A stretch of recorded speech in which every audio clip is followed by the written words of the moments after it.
एक ऐसा फैसला हम आपके सामने रखने जा रहे हैं जिसे बड़े उससे सवालात ने उस फैसले ने जन्म दिया है।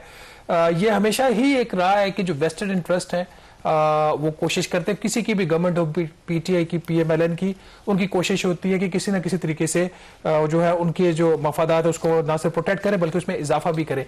मुश्तरका मफादात की काउंसिल, ये पाकिस्तान का एक आईनी इदारा जिसकी सरबराही वज़ीर-ए-आज़म पाकिस्तान करते हैं और चारों सूबाई वज़राए उसके मेंबर्स हैं।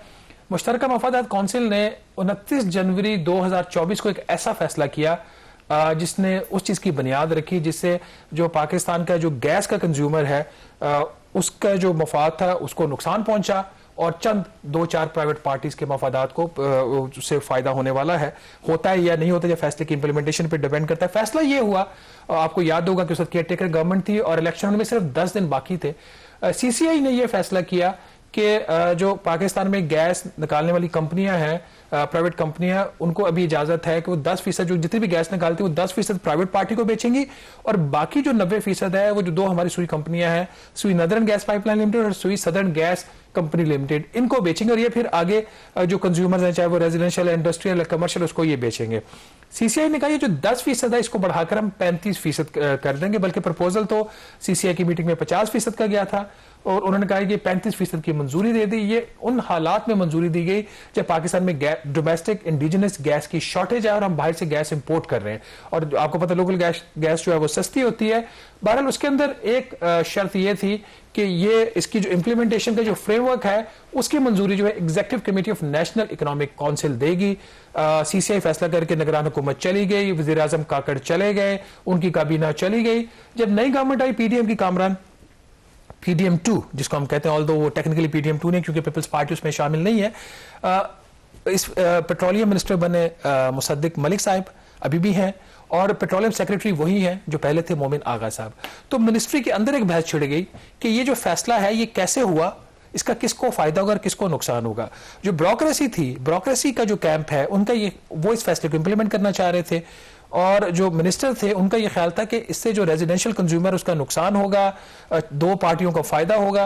बहरहाल बात बढ़ते बढ़ते आगे बढ़ी और प्राइम मिनिस्टर शहबाज शरीफ साहब ने जो है वो एक और कमेटी बनाई जिसकी सरबराही आपके फेवरेट इसहाक डार साहब डिप्टी प्राइम मिनिस्टर को दी गई। डिप्टी प्राइम मिनिस्टर की जो सरबराही की कमेटी है उसमें उन्होंने मुख्तलिफ इजलास किए और उन इजलासों के अंदर भी मुसद्दिक मलिक का मौक़िफ़ बड़ा क्लियर था, हम ये फैसला इंप्लीमेंट नहीं कर सकते। उन्होंने कहा, उनका ये कहना था कि जी जब गैस शॉर्ट है, जब वो जो गैस जो अभी 90% मिल रही है इन 2 कंपनियों को, जब इनको 65% मिल गई, जो गैप होगा वो कहां से पूरा होगा? जो गैप पूरा होगा, जो इंपोर्टेड गैस होगी जो कि महंगी गैस है, जो कोई कारखाना तो लेके चला सकता है, रेजिडेंशियल कंज्यूमर्स की प्राइस उस तरीके से पे नहीं कर सकता, तो वो शॉर्टेज वहां से मीट होगा। आप कंज्यूमर के ऊपर एक इजाफी बोझ डाल रहे हैं, ये मत करें। फिर दूसरों के जो आपने कंज्यूमर को जो आपकी हुकूमत की कैटेगराइजेशन, क्योंकि गैस की शॉर्टेज है सबको इक्वल नहीं मिलती, इन्होंने कैटेगरी 1, 2, 3, 4 की हो, तो कंज्यूमर उन्होंने ऊपर टॉप पे रखा हुआ है, पावर और कंज्यूमर, डोमेस्टिक जो रेजिडेंशियल हमारा कंज्यूमर है, तो आप उनको ऊपर टॉप पे रखा हुआ है और गैस आप किसी और को दे रहे हैं और इस तरीके से चंद कंपनियां उनके मफादात का तहफ़्फ़ुज़ होगा। थ्रू आउट उनका ये आर्गूमेंट रहा। जो कमेटी थी उनका काउंटर आर्गूमेंट ये था कि सीसीआई जो है उसका फैसला हम इसको अनडू नहीं कर सकते, हालांकि सिंध भी इसकी मुखालफत कर रहा था।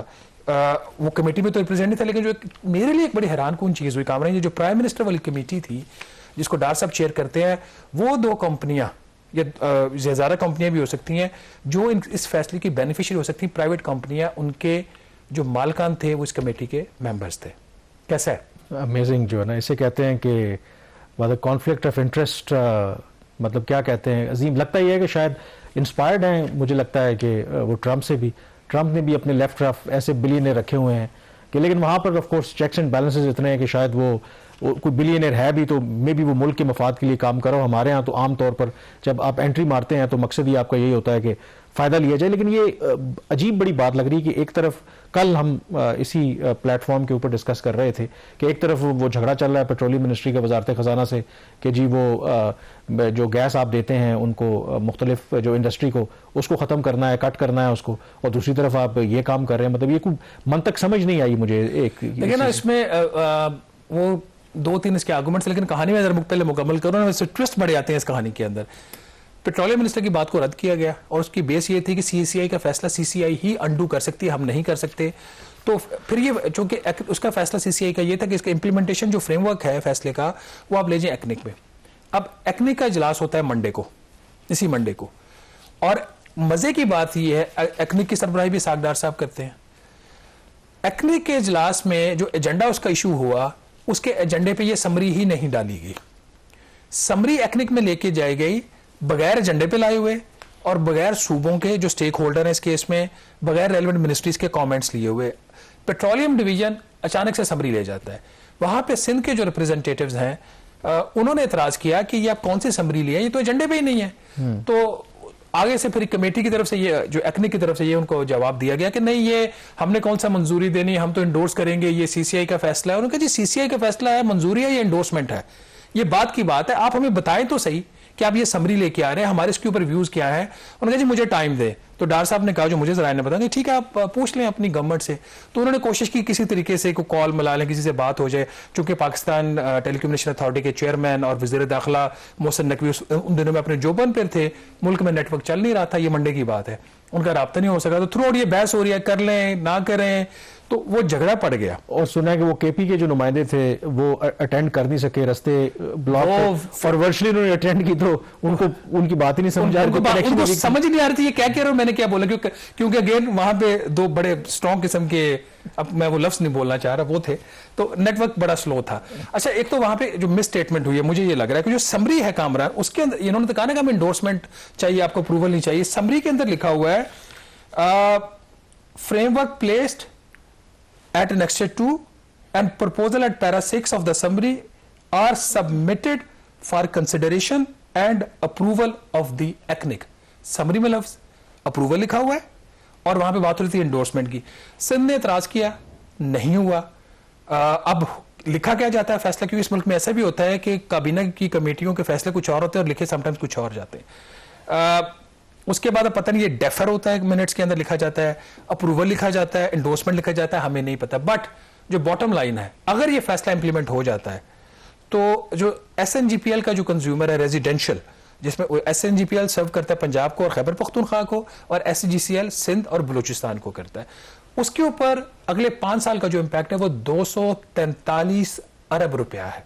1 साल का इंपैक्ट उसका 45 अरब रुपया है। और ये अब फैसले, अब देखने वाली बात यह है कि वेस्टेड इंटरेस्ट जो है वो प्रिवेल करते हैं, या शायद जो सिंध का स्टांस है और पेट्रोलियम मिनिस्टर का जो स्टांस है वो प्रिवेल करता है कि खुदारा ये फैसला इंप्लीमेंट ना करें। और लेट्स होप कि जो फैसला हो वो अवाम के मफाद में होना चाहिए, और अवाम से आप कितना उनका खून निचोड़ेंगे, मतलब टैक्स भी लगा रहे हैं, बिजली के बिल देख लें, बाकी महंगाई देख लें, और मजीद आप उन पर बोझ डालना चाहते हैं, तो ये आई थिंक तरीकाकार ठीक नहीं है। यहाँ पर